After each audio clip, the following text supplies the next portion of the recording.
Fingerboarding. The sidewalk surfing phenomenon, skateboarding, scaled down for your fingers.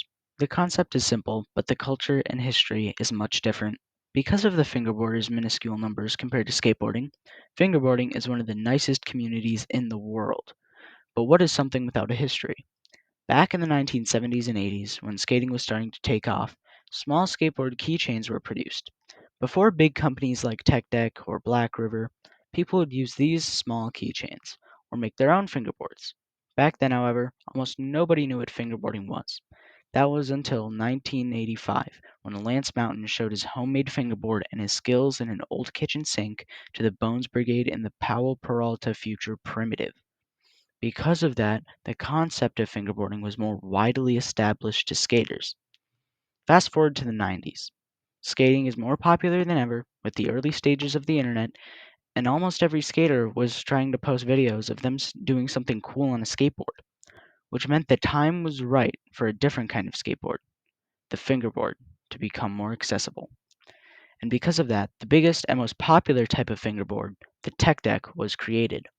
Now, every late teen and adult were trying to get clips of them on a skateboard, while children were trying to get clips of themselves using a fingerboard. And some people started getting good at fingerboarding, but the tiny tech deck stopped people from getting much better. Then, a few years later, the first professional fingerboard company was founded. Since 1999, Black River Ramps have been trying to get more and more people into the art of fingerboarding, but it was only in 2002 when they made a big overhaul of what they sold and became the first company to sell professional fingerboard equipment. Although Tech Deck was still a great and cheap way to get into fingerboarding, Black River was there if you wanted to go pro. Then, in 2003, a young boy named Mike Schneider created his professional fingerboard company, Flapface Fingerboards. But then, in 2006, Mike started posting fingerboard videos to YouTube. With him getting more and more recognition and his company growing, he had truly become the Tony Hawk of fingerboarding, with him still posting YouTube videos almost weekly. For many years after the mid 2000s, fingerboarding was in a slow period. Because no one was buying tech decks and skateboarding a slow period, tech decks were mostly taken off store shelves, which didn't leave a good way to start fingerboarding. That slow period lasted until the late 2010s when fingerboarding started getting back to its old glory. But then the pandemic hit. It was a terrible tragedy for many people, but for fingerboarding, it was incredible. Since skaters were on lockdown and couldn't go to a skate park, they busted out their old tech decks or bought new ones.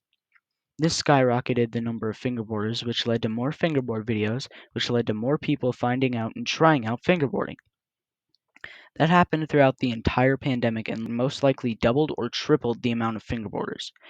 And that leads us to today. With many influential fingerboard YouTube channels, such as Mike Schneider, Jack Perry, The Gription, and David Jones. All of those people were huge inspirations to start this channel. So if you're not subscribed to them, I've put links to their channel pages in the description. Also, after the pandemic, there have been many new fingerboard stores that have opened. And with that, there's the brief history of fingerboarding. This is my first attempt at a video essay style video, so if you liked it, make sure to say so in the comments, and I might make more videos about the history of other things in fingerboarding.